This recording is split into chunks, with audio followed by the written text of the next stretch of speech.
Uterine fibroids are surprisingly common during childbearing years, with almost 85% of women having one within her lifetime. Even though fibroids are almost always benign and can occur without symptoms, those patients who do experience symptoms, like pelvic pain and heavy menstrual bleeding, often find the condition hard to live with. So what treatment options do we have to help boost our patients' quality of life? This is Everyday Family Medicine on ReachMD.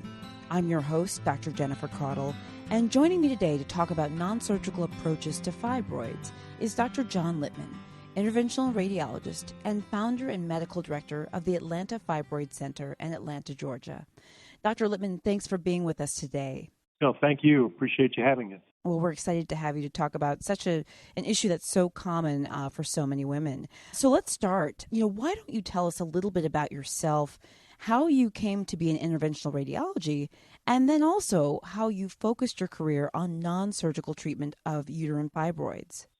Well, I'm an interventional radiologist, as you said, and interventional radiology is a fascinating medical specialty. It's kind of cutting edge without the cutting. We do procedures all over the body, these targeted treatments using non-surgical solutions. And I happen to be doing an elective with a pioneer in interventional radiology many, many years ago during my training, and was a mentor to me and kind of turned me on to IR. And I've been an interventional radiologist here in Atlanta for the past little over 25 years now.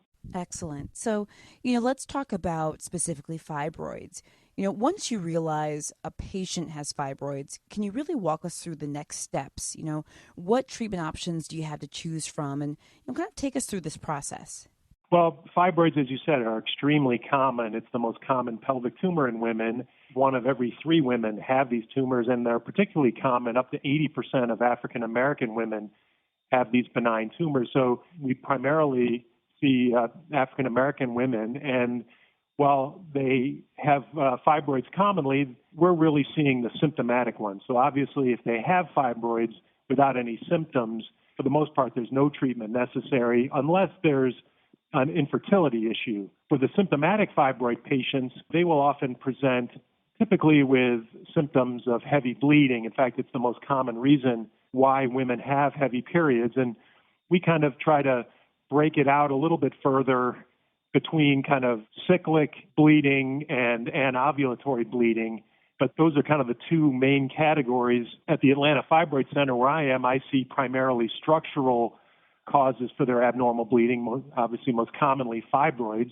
But there are other conditions that we will see, like adenomyosis or endometrial polyps, that also cause heavy bleeding. And that's where talking to the patient, getting a thorough history and physical, laboratory analysis, there are some lab testing, and certainly imaging being a very key component to see if the patient does have one of these structural abnormalities. And once it's determined, say through imaging, that a patient has fibroids and the symptoms that go along with it, say typically heavy bleeding, pain, urinary frequency, then we try to go from the least invasive approaches to the more invasive. The least invasive being dietary and other modifications to their lifestyle. A lot of the patients that we see are overweight, obese, or morbidly obese. One of the reasons why women suffer with fibroids, particularly women of color, is that they have more body fat than other racial groups, and body fat is a reservoir for estrogen, and it's oftentimes this imbalance or sometimes unopposed estrogen that can make these fibroids grow and become symptomatic. And when they do, they often arrive at the Atlanta Fibroid Center. So we start with exercise and diet and try to lose any excess body fat.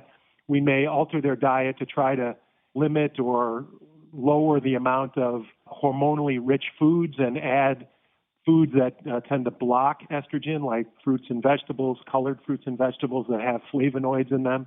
And then oftentimes, particularly in our practice, that won't be enough to deal completely with the problem, and because they're usually coming to us with pretty big fibroids and numerous fibroids, but it's a nice start and will help. But oftentimes these patients need more intervention. They will often have tried the next step, which is medicines like nonsteroidal anti-inflammatory medicines, or birth control pills, or levonorgestrel releasing IUDs like the Mirena. And these will also work for a while, but the medical therapies for fibroids, quite frankly, are inadequate currently. And the next step is uterine fibroid embolization. I think it's one of the biggest medical breakthroughs for women, because oftentimes these women in the past have gone on to surgery, either myomectomy or hysterectomy, and frankly, the surgery really is unnecessary. The embolization works in the vast majority of people. It treats every fibroid in the uterus, whether you have 1 or 100. It has a very high success rate and a very low risk, done as an outpatient. Patients go home the same day with a Band-Aid, either at the top of their right leg or their left wrist. There's a brief recovery after the procedure, go home the same day, and a recovery at home of about 5 to 7 days. And importantly, they get to keep their uterus, because there's no reason to lose your uterus over benign fibroids. For those of you who are just tuning in, you're listening to Everyday Family Medicine, and I'm your host, Dr. Jennifer Caudle, and today I'm speaking with Dr. John Lipman about treating uterine fibroids.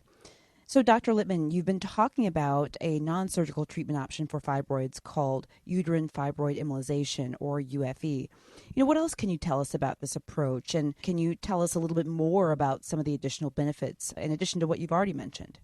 Sure. The UFE procedure treats fibroids very effectively. It does it as an outpatient, so women can get the relief of symptoms, avoid the risks and long recovery of surgery, and keep their uterus, which is, I think, something that is rather undervalued by a lot of physicians, that oftentimes, at least in the past, women have been told, well, if you're done having your children, you don't need your uterus anymore. And that's really not true at all. There are a lot of benefits beyond childbearing for the uterus.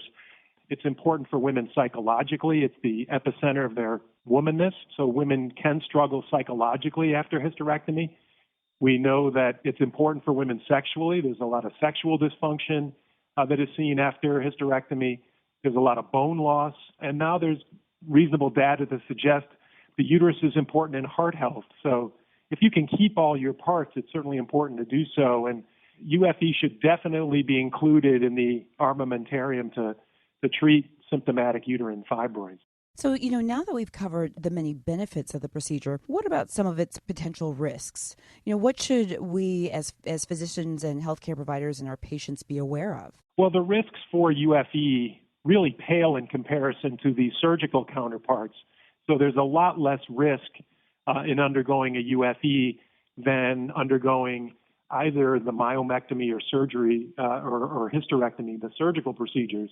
But there are a couple of risks that people need to know about. One is there is a small risk of someone not menstruating again permanently after UFE. So the risk for amenorrhea after UFE is very small. In fact, in the over 7,000 patients that I have treated, I've never seen anyone under the age of 40 that this ever happened to. So it's a condition that's typically seen in women over 50, but we have seen a small percentage of patients, around 1 to 2% that are between 40 and 50, that this has happened to. So it's a very rare event for a woman to not have a menstrual, and typically the ones that do see this, as I say, they're often over 50. They're actually thrilled with that prospect. The other risk that's of note is what's called retained fibroid slough. There's about a 5% risk of patients sloughing some fibroid material vaginally temporarily, maybe a couple of cycles, where they'll see this kind of fibroid slough material come out. And it's okay. It's important to tell the patients you might see this temporarily. But there is, in some women, and we've seen 20 women in the over 7,000 treated, we've needed actually a D&C to deliver this material out with the gynecologist's help. So again, a very unlikely event, but something that, is necessary in a rare patient. As a family physician, I'd actually like to throw in an additional question, for our listeners out there who may not be in the Atlanta area. Can you tell us throughout the country, say, how common this procedure is and how easy it might be to get a patient to a center like yours? Certainly if you're in the Atlanta area, that becomes easier. But, is it relatively simple to get a patient in for consultation for this procedure throughout the country? What are your thoughts about that? Absolutely. This procedure is available throughout the country.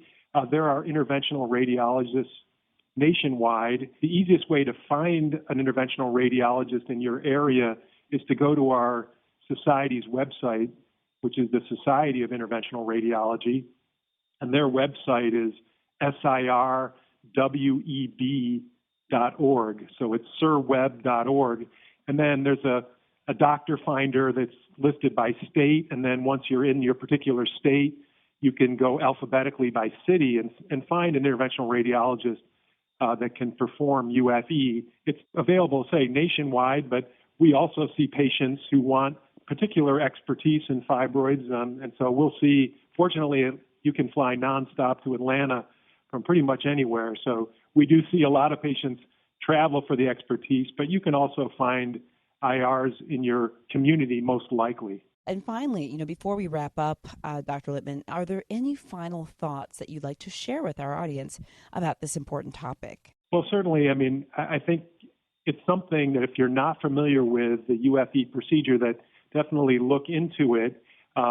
We've been doing this procedure a very long time, and it has a long track record of safety and efficacy. The problem largely has been that gynecologists don't perform this procedure, so they may or may not tell the individual patient.